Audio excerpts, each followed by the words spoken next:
Sporting Lisbon 1, Arsenal 5. What a thriller. We have put 5 past Sporting Lisbon. No one saw that coming. I thought that it would drop points tonight. I thought it would be a draw. I'm going to keep predicting the draws because we keep winning. So if I keep predicting draws, we might beat Forest and Sporting Lisbon, and we might continue to get those results. Listen, it was a really convincing performance tonight, wasn't it? Absolutely outstanding down our right-hand side yet again. We're going to mention the performances of Timber. We're going to mention the performances of Ødegaard, Saka, Thomas Partey, and we do have to mention some of the others as well. That was a very convincing performance. We didn't give Diamande or Gyökeres a sniff, and they're clearly two of their better players. Diamande had a shocker tonight, and Gyökeres had a couple of chances, but Saliba ate him up. Do me a favor, people, hit the like button. Make sure you hit subscribe as well. We're getting close and close and close towards 30k. Make sure we hit the likes, well over to 200 today. Hopefully there's a lot of you in the house ready to listen to what was a very convincing performance. And I must say, when you win any game 5-1, you must have played pretty well. But I honestly felt that it was so easy tonight in that first half that I look back and think maybe we could have actually put 5 or 6 in the first half past them. They came out second half completely different, and it did start to worry me in terms of if they was to get another one. But let's just be real, man. We were so good. So good tonight. And it was so convincing. We absolutely destroyed them. Through every part of the pitch in the first half, we were by far the best team. We were walking through their midfield. We had space. We were so good going forward. It looked to be easy link-up play on the right-hand side, and they didn't have an answer for it. I thought we stifled them. We didn't give them much of the ball. I don't think they could get out of their half.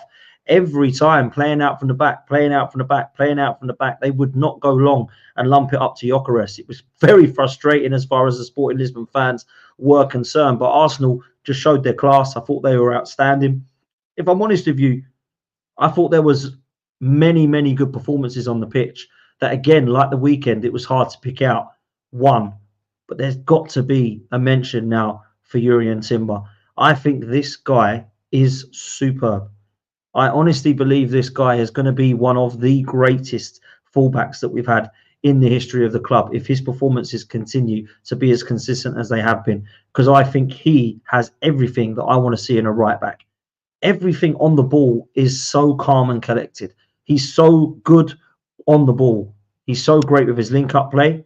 He's good driving forward. He's great at defending. I think he's understanding around the whole of the team for a player that's only been, let's be real, playing football for minutes as opposed to years for Arsenal. I think he's been phenomenal. And I also believe that when Ben White comes back, no matter how good he's been, there's no way he's getting in this team at the moment. He is definitely, in my honest opinion, a better fullback than Ben White. I think he's better for us. I really do. And a lot of people have said that it's harsh and they've not agreed with it. But I've been telling, man, for a long time, Timber is a better right back than Ben White. And we're seeing it now. He has been superb, brilliant against Forest, and tonight, oh, it was so beautiful to watch in parts. He was absolutely outstanding. David Raya, I'll give him a mention again like I did at the weekend, because I thought he pulled off some brilliant saves. When called upon, he was reliable. And I think it's important to remember that, because when you go and win a game convincingly 3-0 against Forest, 5-1 tonight, sometimes you don't mention the goalkeeper. Sometimes the goalkeeper can have a quiet night. But David Raya, again, was involved in all of the play out from the back. But also when called upon, he pulled out 2 or 3 ridiculously good saves. So I think he deserves a mention tonight. I also think Saliba absolutely ate up anything that Gyökeres tried to do. I think the only chance that Gyökeres had tonight was when he got past Kivior. And Saliba, for me, didn't worry one bit. Now, people will say, oh, Gyökeres didn't look that great tonight. Saliba's done that against Haaland 3 times now. Saliba does this against the top and the best centre forwards in the world. Saliba is that good. Yeah, he is that good. We have to be respecting Saliba now and putting him in one of the greatest that we've seen in the world right now in that position. Because for me, mustard, absolutely superb. Gabriel, great header. I said to my dad tonight, oh, we haven't scored from set piece for a while. Boom. Gabriel, there he is again. And I love the way they celebrated that. It looked to me as if Mikel Arteta looked towards Nicolas Jova to say, there we go, we've got one finally, because we have been slightly poorer off the boil at set pieces for a few weeks now, if I'm honest with you. And the last time I saw Gabriel do that was obviously against Tottenham and Manchester City. So now he's come up and he's got his set piece goal. I thought it was electric from start to finish tonight, I've got to say. Calafiori in parts tonight I thought was a little bit sloppy on the ball, but I think he's getting used to the way that we play, and I also think he's getting used to the league and how Arsenal play as football. So I think that we've got to give him a little bit more time. But on the ball, he looks very comfortable. He does. He looks very comfortable. He can definitely tackle. He's definitely good at his defending. Positionally, I sometimes have a little bit of question marks. But if I'm honest with you, I think we've got a player there. Thomas Partey. Wow. Thomas Partey, you are outstanding. I'm sorry, he has been our best player this season. The consistency is superb. He looks fit. He looks better. He doesn't look as slow, in my opinion. And there was a couple of games I saw. Was it pre-season? Maybe even the start. I thought, ooh, looks a bit sluggish. I think he's been fantastic. I think he's been absolutely phenomenal. And I think everything he does, keeping it simple, using his skill. I've said it a few times and I'll say it again. When everybody is fit and on song, he is one of our best. He looks beautiful. On the football, he was great. He was spraying the ball out wide. He's superb in the transition, creates, makes things happen, always available. That's massively important for a number 6 as well. Someone who's always available, not just to receive the ball, but always available when he's on the ball to do the right thing and make the right decision. The decision-making tonight from Partey was very underappreciated and very underrated. It won't be spoken about enough. He was so good. I thought he was close to being player of the match for me. Absolutely outstanding. Then you've got Martin Odegaard and Saka's performance, which, let's be real, in the first half was nothing short of magnificent again. Both absolute levels, head and shoulders above anybody on the pitch. They were both mustered down that right-hand side, and they couldn't handle him. The defence were a mess. Diomande, a player I've called to Arsenal to sign, he had an absolutely torrid time tonight. Araho as well, getting absolutely torn by Saka. A dreadful night. I think it was plain to see that our right-hand side had way too much for Sporting Lisbon. And this is a team, by the way, that haven't lost a game in 18 months. This is a team that have gone to that ground very convincingly and wiped the floor with most teams. Arsenal are back to their best at the moment, and it's about time. We looking very, very, very good. We were cooking on gas tonight.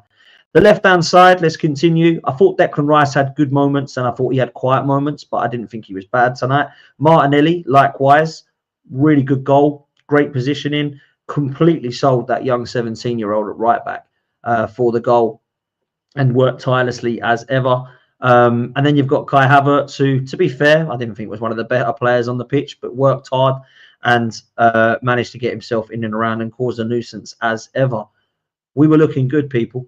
We were looking good. And then when the subs come on, I must say, I think it was good to see. We got Marino on, we got Trossard on. We actually brought Kivior in on the end. I thought Sterling was going to get in on the mix. Zinchenko and Ethan Nwaneri come on. Nwaneri again driving forward when he was on the ball. Brilliant to see. So, look, convincing performance from Arsenal tonight. Really, really impressed with what I saw. And I think that it deserves a mention to how good we were. Big up to all of you in the chat. Make sure you do me a favor, hit the like button and hit subscribe. We've got 428 of you already in here. That's amazing. Suj, big up to you, my guy. Another super chat. I'm going to make sure I don't miss this one because I nearly missed one earlier. Big up, Dan. Over 380 in here. There's now 436 of you. Why are we not at 300 likes? It is concerning with this performance. Jesus and Sterling didn't make it, and Saka still played 90 minutes. Yeah, he loves Saka playing 90, doesn't he? I mean, he was phenomenal tonight, but did he really need to be on there for 90 minutes? And really interesting that Jesus was not looked at all tonight. Sterling didn't get a substitution because obviously Gabriel got that knock, so then he's come off for Kivior, which I think is just precautionary, if I'm honest. But there were still subs on the bench that we could have used. Big up to Suj. Make sure you all hit the like and you all hit subscribe. At the moment, we've got 101 likes. Let's make sure we get that up to 250, please, people. Come on, we can do that. All we need to do is click like and subscribe. 2 buttons there, absolutely free. Chaitanya's in the house. He's popped in with a super chat as well. Legend. He says, great win, but we still need a killer up front. Timber is world class. We would have won the league if not for his injury. Do you know what? I really want to see what Timber does bring to Arsenal this season in comparison to last season, because I am a massive fan. I honestly was so excited when we signed him, and I was as excited, or maybe a little bit less excited, but pretty excited when we signed Declan Rice. When we signed Timber, I was as excited because of what I've seen and heard from him. And I heard about the versatility. I heard about the athleticism. I heard about how good he is on the ball. I heard about the intelligence. I heard about the link-up play and how much his telepathy and communication is. And all of those things have come to fruition with Timber. And you know what? They all started to come together over on the left. Now he's playing on the right. I'm like, wow, this guy is ridiculous. I'm so impressed by what I've seen and what I've heard about Timber. Now I'm seeing it in an Arsenal shirt. I'm loving it. I am loving it. Let's talk about the goals. The first goal, to be fair, was great play from Odegaard and Saka, and of course Timber. Now the cross, I actually look at the cross a few times and I think, how has it managed to get across there? But actually, Kai Havertz is causing an absolute nuisance and havoc of himself. He actually gets fouled and pulled down. Now, if that would have been looked at, then they would have actually looked to potentially give a penalty if they weren't going to give the goal. But I suppose if the goal would have been offside, then they would have disallowed it. It was clearly onside. Martinelli taps it in. His movement for that is really good, Martinelli. Not a lot of people will talk about that, but his movement to get in and around. I know he's an only young 17-year-old, but I thought he did really well. So for me, big fan of what I've seen from Gabriel Martinelli tonight. And then we go 1-0 up, and from there it was just domination football. It was absolute domination. There was nothing that Sporting Lisbon had. They couldn't get out their first half. We were so good. And then I looked at what we did for the second goal, and it's Thomas Partey's delivery. That ball over the top is exquisite. It's a great touch from Saka. He's managed to control it and then cross it for Kai Havertz to tap home. And to be honest with you, both goals might look quite simple, but the play is very impressive. And it has always been on that right-hand side. Timber, Odegaard, Saka, even Partey starting things up. I think the right-hand side of Arsenal was cooking. If we get that left-hand side right, and we start to keep a little bit of sustainability, like I was mentioning earlier, we start to look at Marino if he's going to play there, or Rice, keep him there, Martinelli, keep him there, Calafiori, keep him there. Let's stick with that and see what we do. Let's stick with Gabriel and Calafiori, Rice and Martinelli. Let's just stick with that for a few games, and let's see what we get out of it, because I think Martinelli will flourish. I think Rice will get better, although I don't really like him in the 8. Calafiori will start to get understanding and telepathy. That's what we need, communication and telepathy. The only player who has stayed and remained in that position is Gabriel, and I think we need to give him credit because his performances are the only one who's not dropped off. Martinelli's fallen off of a cliff of late. Trossard likewise. We've got the whole of that left-hand side that's been messed with. But Gabriel, I think we need to be talking about how consistent he's been, because everybody else be using the excuse of, oh, he's been switched around. Oh, he can't get used to players around him. Well, Gabriel's had just about everybody around him, and he's still been phenomenal. And again, was a monster tonight. Him and Saliba ate up Gyökeres. Were superb. And I think when we get the third goal, we just realise then from the set piece from Gabriel that it's game over, and we've destroyed them in a half of football. Now, when we got to the second half, me and my dad was saying it's going to be a different second half. And I remember when they played Man City, it was very much like that. And they came out, they destroyed Man City in the second half and won the game.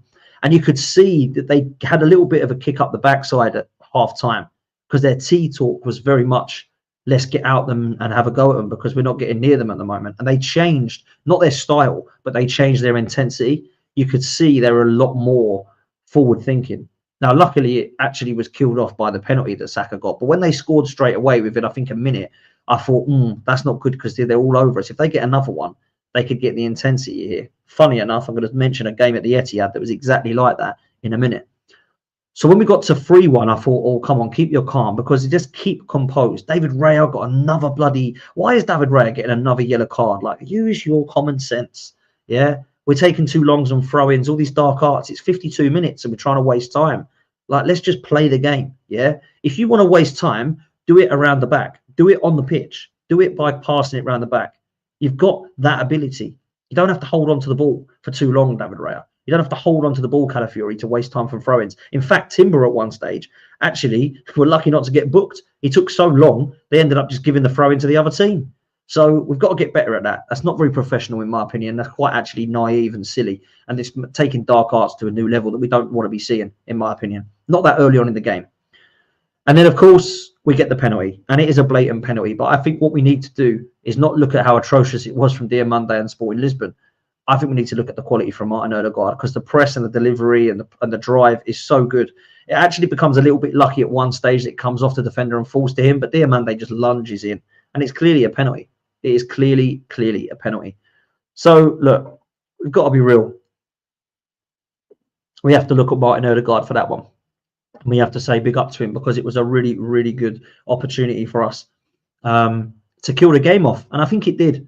I was a bit surprised as to why Kai Havertz no longer takes penalties for Arsenal. We saw it at Shakhtar at home at the Emirates, that he had the ball, and I thought, go on then, get this 8 out of 8 at the Emirates, beat this record. Then he gave the ball to Trossard and he missed it. And the same thing happened today with Saka. He gave the ball to Saka, and I thought, oh, don't miss it. Luckily, Saka put it away, and that really did kill the game off. The whole stadium went silent. All you could hear was the Arsenal fans. The fireworks that went off were a bit of a shock and surprise to everyone, but they stopped. And to be honest with you, that was the only noise that Sporting Lisbon made. They really were quiet in comparison to Arsenal tonight, and that's because of the way we played. We didn't allow them. We quietened the crowd down. We played so well. It was a really impressive, convincing performance, and 2 now on the trot that we needed so badly. Nobody is going to be looking at Arsenal anymore. Luckily, there's another team up north at the moment that all the attention is on, which I will talk about before the end of this match reaction. But I must say, it was convincing. And, you know, when we go and put 5 past, I don't think actually we put 5 away from home past anyone since the San Siro, have we?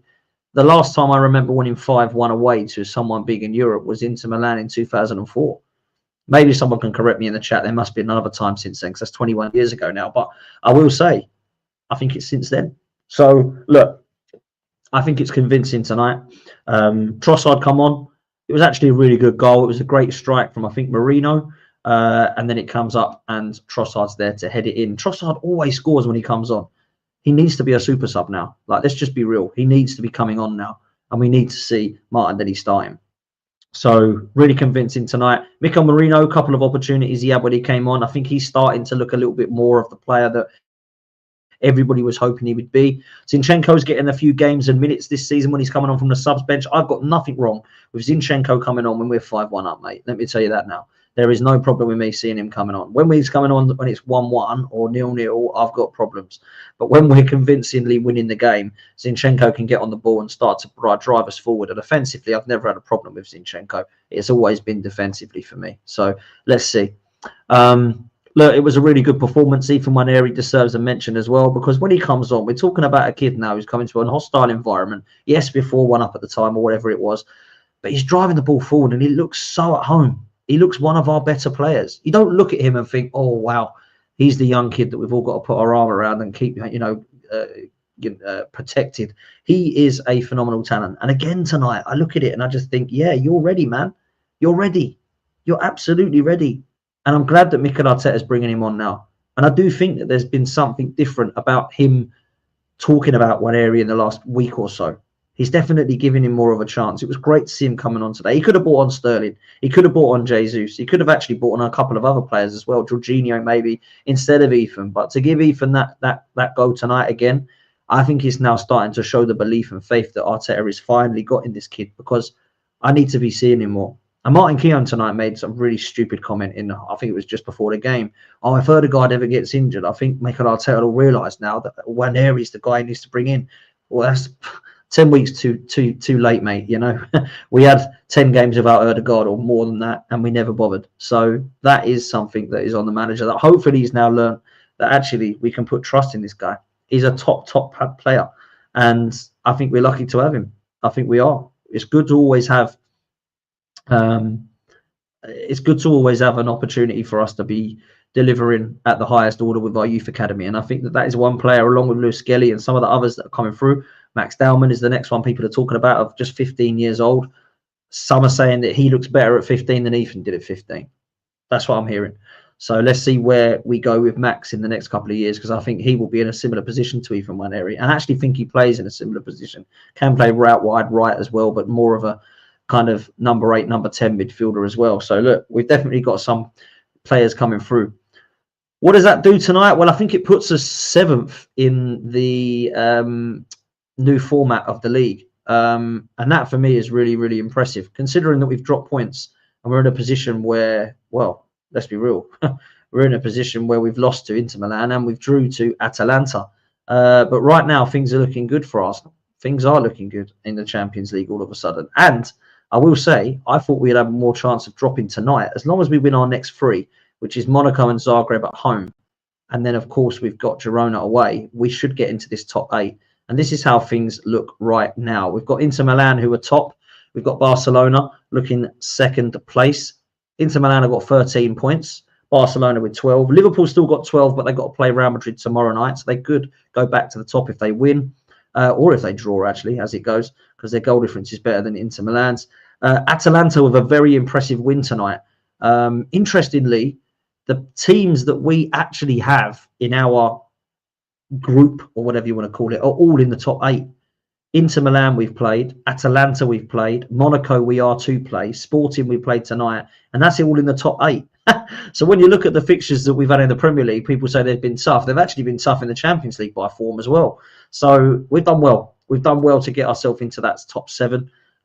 Listen, there's games tomorrow which can change things as well. Obviously, Bayern Munich have lifted themselves back up into 11th. Atletico Madrid lifted himself up to 13th. Milan to 14th. And then there is Manchester City. Let me just mention Manchester City tonight.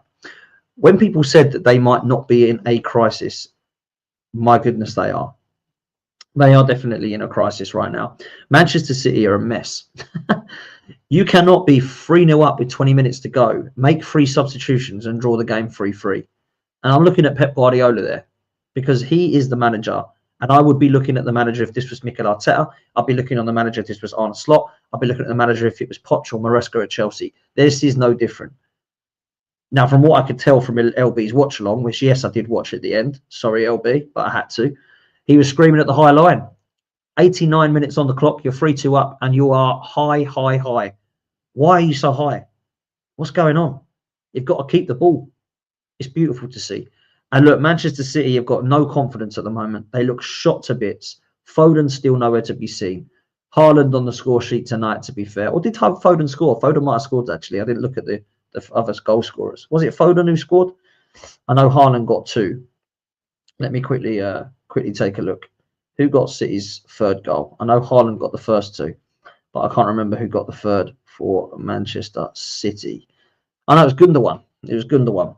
So, look, Pep Guardiola is in trouble at the moment at Manchester City. Not going to lose his job or anything like that. Craziness, right? But he needs to turn this around. And they've got Anfield at the weekend. If they lose that, my goodness. Can you imagine them going out of Champions League and being out of the title race in December? We could be looking at that thinking, wow.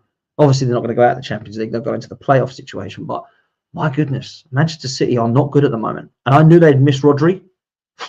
But my God, I didn't think they'd miss Rodri this much. I did not think they'd miss Rodri this much. Not to the stage where they'd be winless in 5 and lose, winless in 6 and lose 5 of those in a row. Wow, that is mad. The last time Manchester City won a game, I can't even remember it now. That's how long ago it was. Absolutely mad.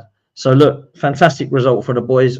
Poor result from Manchester City. Big up to Dan in the chat from United First. Make sure you go follow United First. He's obviously very happy tonight, laughing at Manchester City. And big up to him because he says, yes, Potsy, great result for you boys tonight. Yeah, absolutely it was, my bro. We needed that as well. To go there, very, very impressive. They miss Amarim, Dan. That's what it is, mate. And he's now gone to Manchester United. So good luck with that one, bro. Enjoy him. Look, it's going to be a real test for Arsenal because we've got some tough games to come in the Champions League. But I do fancy us now to get into this top 8. I think we should be beating Girona. We should be beating Monaco. And we should be beating Dynamo Zagreb.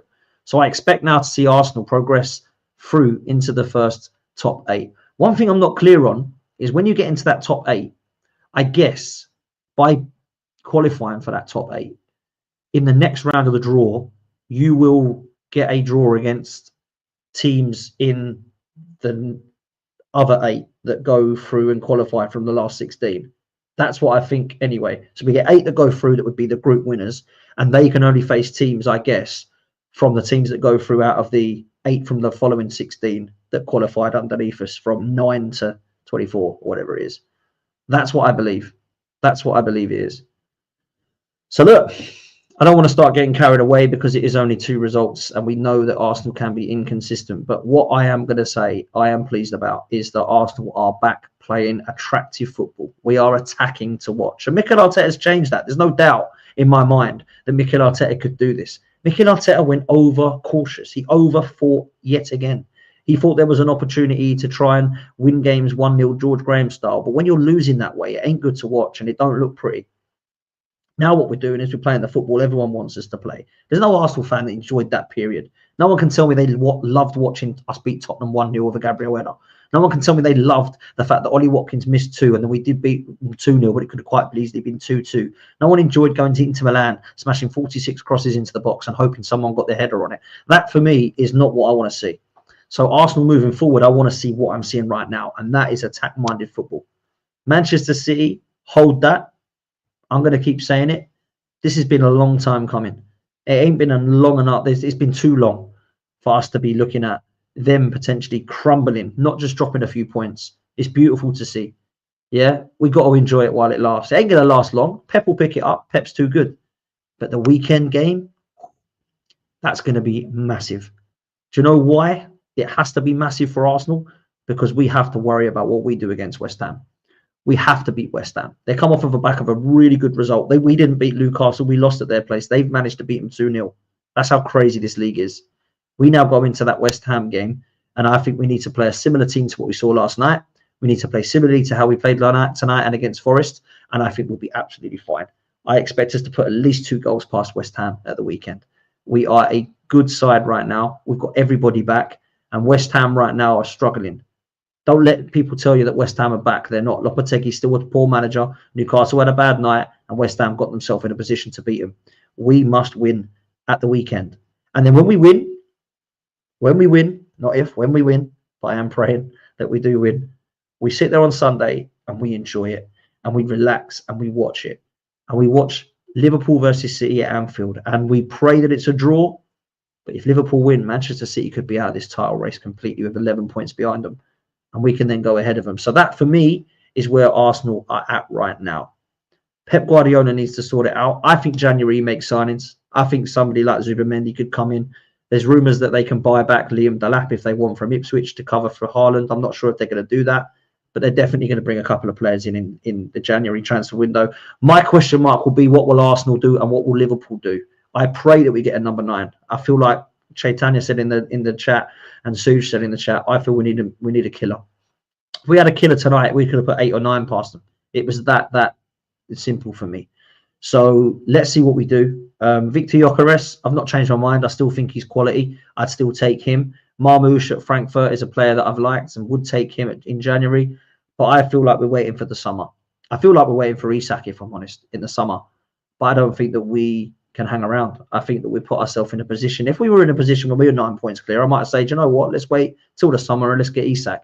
But because we've got to play catch up, and because we're now looking up at Liverpool, we've got to do business in January. If we do nothing in January, I'll be not devastated, because I can't say I'm expecting much. I'll be disappointed. I'll be disappointed with the lack of ambition by the ownership and the board yet again. Because I can't look at Arteta for January anymore. I know a lot of people like to and say it's Arteta. He doesn't want a striker either. Arteta has looked at Vlahovic before. Arteta has looked at Sesko before. I know for a fact from people in the club that he is obsessed with Isak and he wants Isak. So there is definitely an opportunity for him to look at a striker. Do we want one in January? I guess they would, but is it going to be the right guy? I think it's going to be more about, are they going to wait for the right guy, or are they going to believe the right guy is Gyökeres? There's rumours coming out today that Chelsea are looking to pay 84 million in the summer, 84 million in January, loan him back out at Sporting Lisbon, and then get him in the summer. That's the rumour I'm hearing from Chelsea today. See, these teams are serious. Manchester United are linked and they're interested in Gyökeres. Chelsea are linked with him. There's no doubt that Liverpool will be looking at a 9 because Jota's made of glass. Arsenal need to be looking at a 9. So we're talking about 4 of the biggest clubs in the league, along with Manchester City, who have got Haaland but need backup, that all need a striker. And there ain't many about. You've got Isak, you've got Gyökeres, you've got Marmoush. What happens then? There's still some punting around. You've still got Jonathan David. You've still got Vlahovic. You've still got other names. But let's be real. In terms of the ones that are absolutely firing right now, yeah. Sesko is another one who I wouldn't want, but it looks like the club are interested in. So maybe we go for a Sesko or an Isak in the summer. But I need us to do business in January. If we're not going to go and get a striker and you want to go and get a winger, make sure it's a winger that gets into this squad, this first 11. Sorry, not another Sterling. Yeah, because let's be real, Raheem Sterling and Jesus look like their days are numbered in an Arsenal shirt. They really do. We need to ensure that we're going to be getting players in the door now that take us to that next level. And the other thing you've got, guys, that no one's spoken about is the European Cup ties and the domestic Cup ties. Because if we did go and get an Alexander Isak or an Evan Ferguson, who was mentioned today at Brighton, They're all both cup tied domestically. Yeah. Then you go and get somebody like Gyökeres. He can't play in the Champions League. So, yeah, it would help us, of course, but still, there's going to be cup games. I mean, we bought Neto in the summer, and he was bloody cup tied because he played for Bournemouth in the Carabao Cup. So we actually bought a Carabao Cup goalkeeper that's cup tied, which is mad, really, when you think of it. But look, we need something in January. Manchester City and Liverpool, I think, will be active, and we need to be right on it. But for now, we can't worry about January. We can't worry about Champions League games that are past. We can't worry about what we did against Bournemouth with sendings off, Brighton's with sending off, poor performances against Newcastle. We have to worry about West Ham. We've got Manchester United coming up, and we've got a run where really, on paper, we're favourites for every single game. We're favourites to beat West Ham, favourites to beat United, favourites to beat Fulham, favourites to beat Everton, favourites to beat Palace home and away in the Carabao Cup, favourites to beat Ipswich, favourites to beat Brentford. And we're favourites as well to beat Monaco and Dynamo Zagreb and Girona. So there's 10 games there I've just spoken about that we're favourites to win on paper. Doesn't mean we're going to. It means we have to, though, if we're serious about these competitions. That's just the way it is. Years ago, when we were trying to fight for top four, it was different, guys. It was different when we were trying to just progress in the Champions League. We're trying to win both of these competitions. So we have to go on a run now, and we have to win them all. And we have to get to January and look back and go, wow, we've won them all. You can't look in January and go, right, need some players, but my God, we've dropped another 12 points here. It's done. If that happens, it's done. In fact, if we drop another couple of games, I think it's done. It might even be done already. So there has to be a level of consistency now. We need to do this. And I think that there's an opportunity for us to go on this run. That's what I want to be seeing it. So people are asking me in the chat, what one do you want? What one can we win? I want the Champions League. Can we win the Champions League? Yeah, because it's a cup competition. Can we win the Premier League? I think we're going to need a little bit of luck now. I would rather the Champions League because I want one with the big ears. I want the one to lift. I want to shut everybody up. And our European heritage is nothing short of embarrassing for the size of our club. So I want to win that. Champions League is the absolute dream for me. Yeah, that one is the one. Ryan says, Dan, you got the charity shield is behind me. Yeah, the charity shield is there. It does look like the charity shield behind me, doesn't it? Sam from Bournemouth told me that as well. Big up to Sam. So look, I'm not worried right now because of the way we're playing. Winning cures all. Trust me, it does. You feel so much better when you win. But let's not get carried away because I've seen this Arsenal team go on runs before and I've seen there be a downfall. So let's just keep level-headed. Let's not go over the top now and start saying we're going to win this competition. Let's not go and start giving it to other rival teams that we're back. Let's just keep our heads and feet on the ground and say, we are playing well at the moment. Let's keep it going. Get some consistency. Start understanding where we can be when we play West Ham. Then you beat West Ham, you move on to the next game. That's what it's going to be now. In fact, between now and Christmas Eve, there's only 2 games where there's not a football match on. So there's a lot of football to play, people. We haven't got an international break until March. That means there's going to be a game for Arsenal to play within every 3 or 4 days. So get used to it. If you start winning, you will go on a run because consistency is key for every few days you're playing. When you do not win, like Manchester City, and there's an international break involved as well, it's long. But actually, when you're playing every 3 or 4 days, if you do drop points, you go win again. That's the way it is. So, to wrap up, convincing performance, 5 past Sporting Lisbon, first team to beat them in 18 months. We are looking good. There's been 2 games where I've been convinced with Arsenal. There's been 2 games where we've played a lot more attack-minded. There's been 2 games where I've enjoyed watching us. And a lot of the players have been a breath of fresh air. Jurriën Timber, for me, I think he was probably, again, one of my players of the match. I can't pick between him, Partey, Odegaard and Saka, if I'm honest. It's probably got to be, it's so hard. It's probably got to be Odegaard, right? Because everything was delivering was from him again. But Partey and Timber and Saka, they deserve a mention. You know, they do. Odegaard maybe drifted off a bit in the second half, so maybe I can give it to Timber or Partey because they've been more consistent throughout. But do you know what? Doesn't matter. Timber, for me, I'll give it to him. That's why he's in the title. We have to start talking about him. He's been magic. He's been unbelievable. And I want to see this now. This is going to continue for me with Timber at right back, and I think we've got to see this now. And I want to see these players stay fit. I want to see Partey fit. I want to keep Timber fit. I want to keep Saliba fit. I want to keep the left-hand side fit now. Gabriel, Calafiori, Rice, Martinelli. Let's keep that fit. Let's keep it together. Then there might be some sustainability on that left-hand side. We might see Martinelli flourish a bit more. We might get Rice a bit more consistent playing in the 8. We might look at Calafiori's performances getting better because he's used to playing at left-back now on that left-hand side around similar surroundings. Let's keep it together. That's where I'm at. Big up to every single one of you. Make sure you hit the like button. Make sure you hit subscribe. At the moment, we are on 236 likes. Let's get that up to 350, please, people. There's 450 of you in here now, so that's easy to do. All you've got to do is hit like and then subscribe. I'll be back tomorrow with more content. Trust me, there's going to be some stuff to talk about tomorrow, and tomorrow night I've got a lit panel, but I'll keep it quiet. Arsenal Roundabout will be back tomorrow night at 10 p.m. after the Real Madrid and Liverpool game. So make sure you join me for that one. Big up to all of you guys. See you next time. And as always, up the Arsenal. Come on, you Gunners.